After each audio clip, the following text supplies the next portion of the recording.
नमस्कार विद्यार्थी मित्रांनो, सहज अध्ययनमध्ये तुमचं स्वागत आहे। आज आपण सराव संच 3.2 मधील 7व्या प्रश्नाचा सराव करणार आहोत।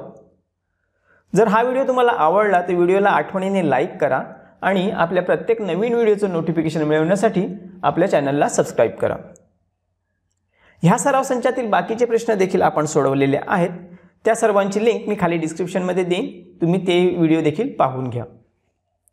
तर आजचा प्रश्न आहे, एक अंकगणिती श्रेणीचे 11वे पद 16 आणि 21वे पद 29 आहे, तर त्या श्रेणीचे 41वे पद काढा। तर बघा, इथे आपल्याला 11वे पद आणि 21वे पद दिलेलं आहे आणि 41वे पद काढायला सांगितलेलं आहे।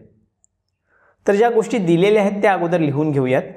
11वे पद म्हणजे काय, तर T11, म्हणून T11 बरोबर 16। 21वे पद दिले आहे म्हणून T21 बरोबर 29 आणि आपल्याला 41वे पद काढायचं आहे म्हणून T41 बरोबर किती। तर बघा, अगोदर आपल्याला इथे D आणि A च्या किमती काढाव्या लागतील, जे आपल्याला इथे दिलेल्या नाहीत। तर सर्वात अगोदर आपण इथे D आणि A च्या किमती शोधूयात। तर अंकगणिती श्रेणीचे अगोदर सूत्र लिहा। Tn बरोबर A अधिक कंसात n वजा 1 कंस पूर्ण D। तर इथे Tn म्हणजे आहे T11 बरोबर A ची किंमत आपल्याला माहित नाही, अधिक इथे n ची किंमत लिहायची आहे 11 कारण की आपण T11 चं सूत्र लिहितोय, वजा 1 कंस पूर्ण D कारण की D ची पुन्हा आपल्याला इथे किंमत माहित नाही।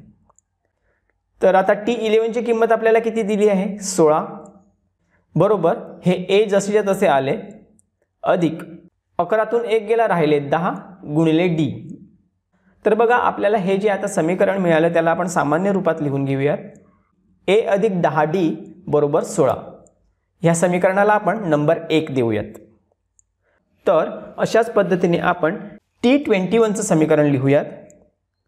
तर Tn च्या जागी येईल T21 बरोबर हा A जसाच्या तसा पुढे येईल, अधिक कंसात n च्या ठिकाणी येईल 21 वजा 1 कंस पूर्ण D कारण की D ची आपल्याला किंमत माहित नाही।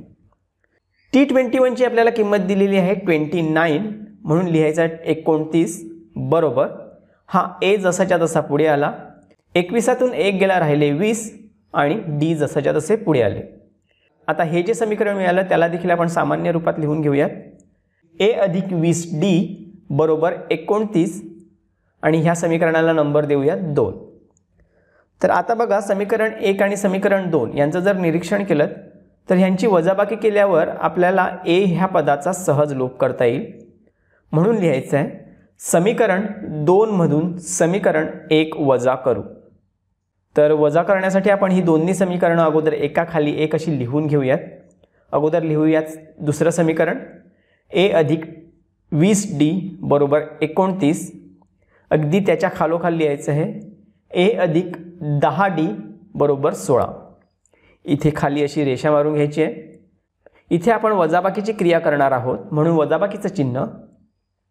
वजाबाकी करताना आपण नेहमी काय करतो, दुसऱ्या क्रमांकावर जे समीकरण लिहिले आहे त्याच्या सर्व पदांच्या चिन्हांची अदलाबदल करतो। म्हणून हे A होतील वजा A, 10D होतील वजा 10D आणि 16 होतील वजा 16। तर आता वजाबाकी करून घेऊयात। A वजा A यांचा लोप झाला, ते लिहिण्याची गरज नाही। 20D वजा 10D उत्तर आलं 10D बरोबर 29 वजा 16 उत्तर आलं 13। आता हे जे 10D आहेत त्यातील 10 जे गुणिले आहेत ते आपण बरोबर चिन्हाच्या पलीकडे घेऊन जाऊयात, ते भागिले 10 होतील, म्हणून D बरोबर 13/10। आता 13ला जर 10 ने भाग दिला तर उत्तर येतं 1.3, म्हणून D बरोबर 1.3। त्याला अशी चौकट बनवून घ्या। आता ही D ची किंमत जर आपण एखाद्या समीकरणात ठेवली तर आपल्याला A ची किंमत काढता येईल, म्हणून D बरोबर 1.3 ही किंमत आपण समीकरण 1 मध्ये भरू। तर त्यासाठी अगोदर आपण समीकरण लिहून घेऊयात। A अधिक 10D बरोबर 16, म्हणून A अधिक 10, आता इथे D ची किंमत भरूयात, गुणिले 1.3 बरोबर 16, म्हणून A अधिक 10 गुणिले 1.3 उत्तर आलं 13 बरोबर 16. आता हे जे अधिक 13 आहेत बरोबर चिन्हाच्या पलीकडे घेऊन जाऊयात, ते वजा 13 होतील.